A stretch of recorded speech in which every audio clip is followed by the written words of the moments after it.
Mangwanani Mwalelepo Vukenjani Klekbas Vanave Africa. Welcome to Africa Good Morning. Today's show features a sweeping look at the continent's biggest developments. In Gabon, voters head to the polls in the first presidential election since the 2023 coup that ended the Bongo dynasty's decades-long rule, with transitional leader Brice Oligui Nguema seen by many as a national liberator emerging as the front runner.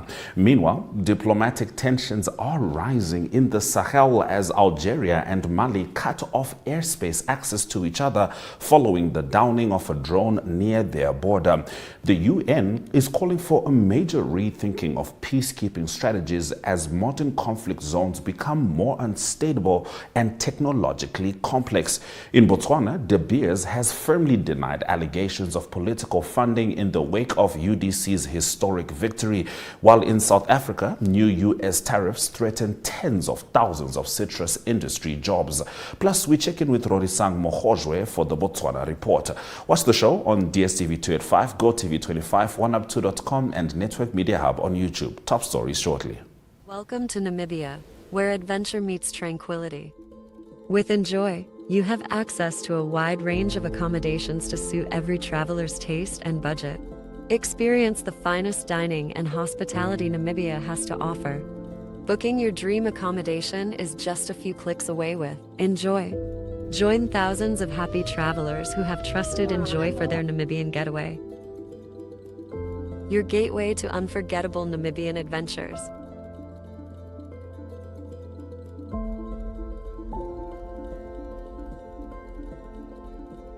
Visit us today at enjoy.my.na.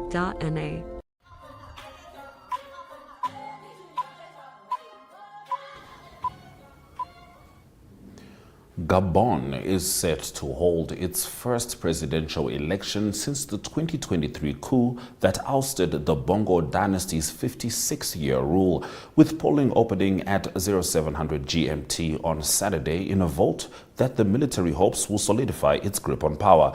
Led by Brice Oligui Nguema, the military seized control minutes after Ali Bongo's contested re-election, marking the last in a wave of coups across West and Central Africa that disrupted years of democratic progress. Nguema, now head of the transitional government, has declared his candidacy and is widely expected to win, bolstered by his popularity and institutional control, though his main challenger, former Prime Minister Alain Claude Billy Bainze, has mounted a campaign under a new movement, Together for Gabon, to separate himself from the previous regime. Nguema's image as the liberator from Bongo's unpopular rule resonates with many in the oil-rich yet impoverished nation of 2.5 million, though questions remain over his promises to diversify the economy beyond declining oil revenues and boost agriculture industry and tourism. The World Bank notes a modest economic uptick from 2.4% in 2023 to 2.9% last year, driven by infrastructure and commodity production. But civil society voices like Brice Oligui Nguema stress the need for real progress in governance, education, health, and infrastructure. As the country awaits results expected Saturday night, the outcome could determine whether Gabon truly begins to rise from the ashes, as Nguema claims, or remains trapped in a cycle of elite dominance and broken promises. Diplomatic tensions between Algeria and Mali have escalated dramatically following the downing of a drone near their shared border, prompting both countries to shut their airspace to each other's flights in a tit-for-tat exchange rooted in deepening mistrust. The row began when Algeria shot down what it described as an armed reconnaissance drone that allegedly entered its airspace near the town of Tinzaoutina, a flashpoint area where Malian forces are battling Tuareg separatists. Mali's government vehemently denied the airspace violation, stating the drone wreckage was found 9.5 kilometers inside its territory and condemned the act as a hostile premeditated action. In a blistering response, Mali accused Algeria of supporting terrorism, charges Algeria dismissed as unserious and an attempt to deflect from Mali's own security failings. The fallout has seen Mali recall its ambassador from Algiers, summon the Algerian envoy in Bamako, and withdraw from a regional security grouping that includes Algeria, further straining ties that have deteriorated since Mali's 2020 coup. As global conflict zones grow more complex and unpredictable, the United Nations says its peacekeeping efforts must adapt at an unprecedented pace. Speaking to the Security Council, Jean-Pierre Lacron, the UN Under-Secretary General for Peace Operations, emphasized that the nature of modern peacekeeping has evolved, with ceasefires becoming more fragile and the lines between threats increasingly blurred. Ceasefire monitoring is no longer just about being present. It's about quickly understanding and responding to real-time developments on the ground, Lacroix stated. He pointed to the growing use of advanced technology that allows UN peacekeepers, often called blue helmets, to oversee vast terrains without necessarily being physically embedded. Yet, despite these tools, Lacroix stressed the genuine and lasting peace hinges on political will and the full backing of UN member states, especially the Security Council. He also flagged a rising threat, the spread of misinformation and disinformation, which has damaged the credibility of UN operations and sown distrust among local populations. Still, he maintained the peacekeepers alone cannot secure ceasefire. Success ultimately depends on the commitment of the warring parties themselves. In a world where hybrid threats, political volatility, and digital manipulation increasingly define the battlefield, the UN's peacekeeping blueprint is being reshaped to stay relevant and responsive. Have a look. Today's operating environment is increasingly dynamic and often characterized by hybrid threats that blur the boundaries among domains. In this context, ceasefire monitoring can no longer be just about being present. It's about rapidly understanding and acting on what is happening on the ground. The support of member states, the support of host government and host parties, and more importantly, the support of this council to our peacekeeping operation will continue to be absolutely essential if we are to succeed in the implementation of our mandate. De Beers has denied accusations by former Botswana President Mokgweetsi Masisi that it funded the Umbrella for Democratic Change during Botswana's 2024 general elections, stating it does not support any political party or provide political funding under any circumstances. In a written response, the Diamond Giant cited its publicly available code of conduct, emphasizing that it does not offer financial or other support to political parties, candidates, or affiliated organizations, either directly or indirectly. The allegations come after the UDC won a landslide victory last October, unseating Masisi's Botswana Democratic Party, which had ruled since independence in 1966 and secured only 4 parliamentary seats in the historic vote. Here's the moment Masisi made the claims. My government refused to yield to BTB's pressure, and my guess is as good as yours in the calculation of the refusal to sign and the timing of it, and what we saw as the apparent outspending or by the UDC of ourselves by a factor of more than 1 to 15, 1 to 20, it's not hard to imagine where the financing may have come from. And I say this with a deep sense of seriousness, because I want to dare the BS to go and deny that they have been interfering in Botswana politics, including the use of finance. They started within my own party when they financed the so-called Schlemmer report. That Schlemmer report was window-dressed, sugar-coated to be as if it were a BTP project. It was not. It was fundamentally a BS project, and the greatest beneficiary who then ascended to the leadership of the BDP. That was their project. So they can't deny it. They can't deny the fact that they secretly then had financed the retirement of a former president, which then became public, Unfortunately, and I bet you it's only a matter of time before it becomes public, how they managed to finance the change of government because of an injury they felt at the negotiating table where we beat them hands down. I challenge that. And I challenge the UDC government to come out clean and tell us what price did they pay by watering down a brilliant agreement that we had with De Beers. Two, we must also get to calculate the real cost, the true cost, the opportunity cost of the sacrifice that was made to the expense of Botswana, at the expense of Botswana, in terms of potential lost revenue. But we warned you about this, for there is no genuine intentions on the part of those who are harping criticism at us when they don't know what's in the frying pan to do with negotiations. They don't know why we had never challenged this agreement in the past. And I did say, and I meant it genuinely, I was prepared, if it took that, to lose elections. We'll be delving deeper into that story shortly after the weather as Rorisang Mogoje joins us with the Botswana report.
So we are going to be starting with some economic news related story because obviously Masisi is talking big money with his accusations against De Beers. But first, Rorisang Mogoje, good morning, madam. Good morning, Sir Ashwin, and a very good morning to all our wonderful viewers. It's always a pleasure to be right here on Africa Good Morning. All right, so we have an interesting update that we certainly need from you with the story that we just highlighted. BDP President Mokgweetsi Masisi has accused De Beers of interfering in Botswana's political landscape, alleging the diamond company attempted to politicize a long-running tax dispute with the government. Former President of Botswana, who is also the leader of the former ruling Botswana Democratic Party, Mokgweetsi Masisi, has indeed accused De Beers of meddling in the politics of the country. He was speaking during a press briefing that was called by the BDP. During this press briefing, Masisi made damning allegations. He accused De Beers of secretly funding the UDC, which is currently in power, and he says that is what led to the defeat of the BDP after nearly 6 decades in power. He also accused De Beers of sponsoring the former President Ian Khama's retirement. Now, one of the claims that he made was that delays in finalizing the sales agreement between the government of Botswana and De Beers was due to taxes that are allegedly owed by De Beers, and we understand that these taxes amount to about 4 billion pula. Now, we do know that during his time in office, Masisi was very vocal. He was a vocal advocate of the government of Botswana having a larger share of the pie in the agreement, the diamond sales agreement, right? But he was also accused of being very aggressive. He had a very aggressive stance or approach towards the agreement. And this drew criticism from the opposition at the time. They were saying that he just needed a more, calm and structured approach, when he's dealing with such a sensitive contract. So that factor, coupled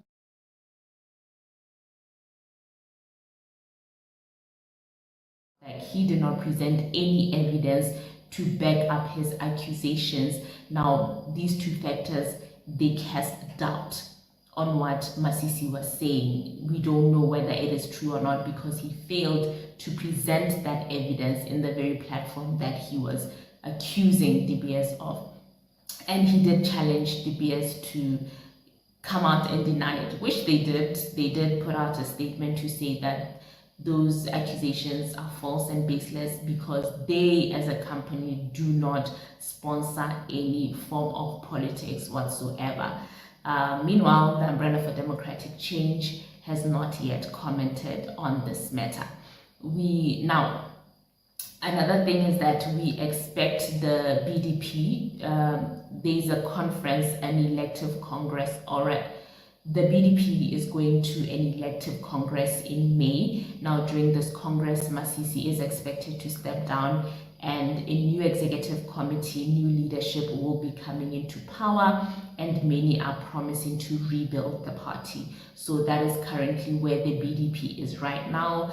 They are just looking at, the current leader Masisi to step down. And many critics, many analysts are saying that, these accusations that are being made by Masisi are just an indicator of a leader that is failing to come to terms or failing to accept defeat, failing to accept the fact that he has indeed lost power and that his time as a leader in politics is done, it is over. So they are all urging Masisi to step down and just retire and go live a peaceful life somewhere at the farm, as some put it.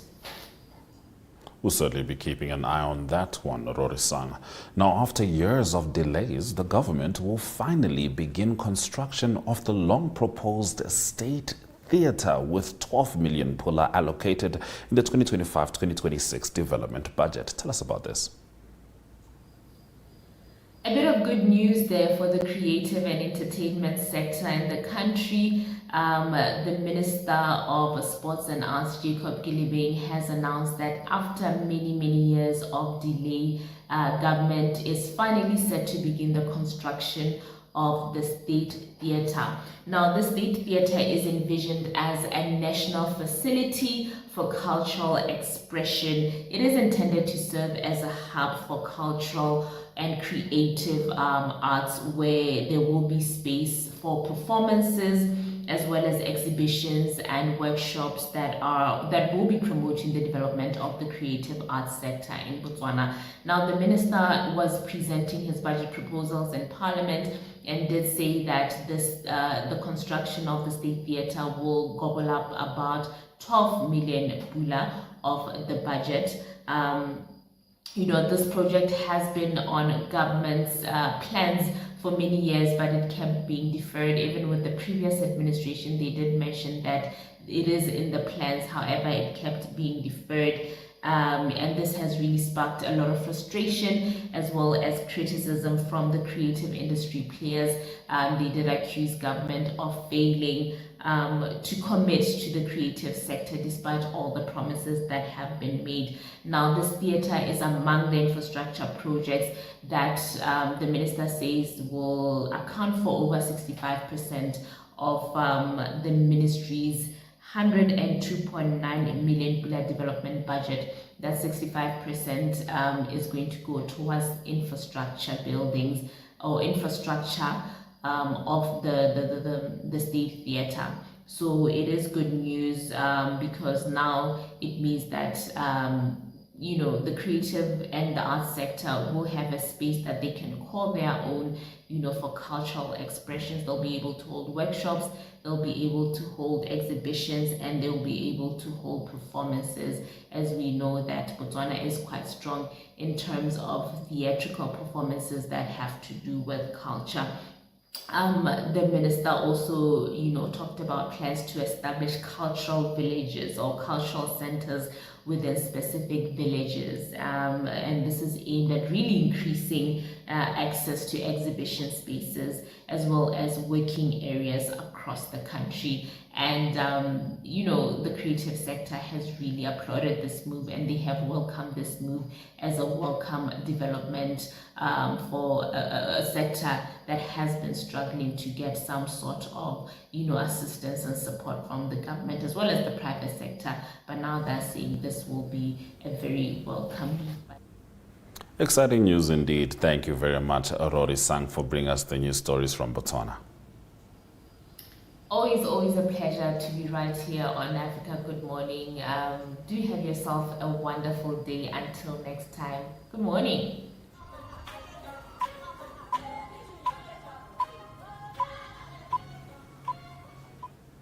All right, it's time for us to get into economic news.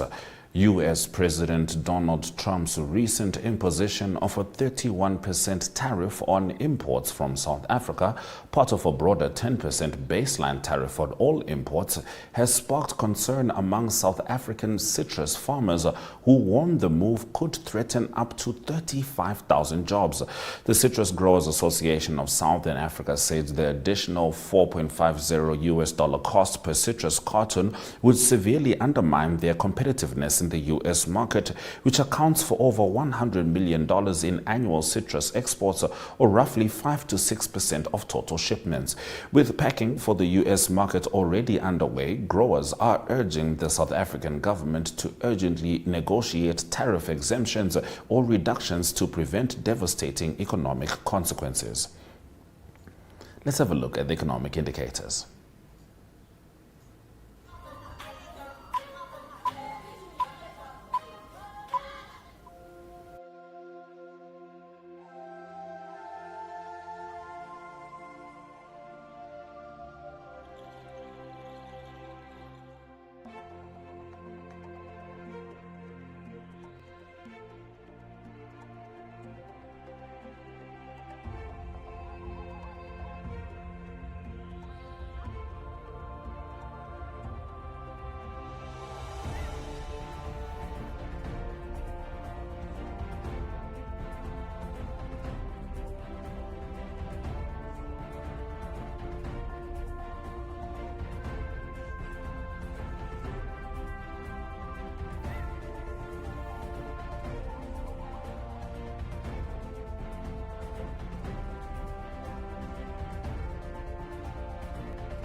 Let's get into the sport news, shall we?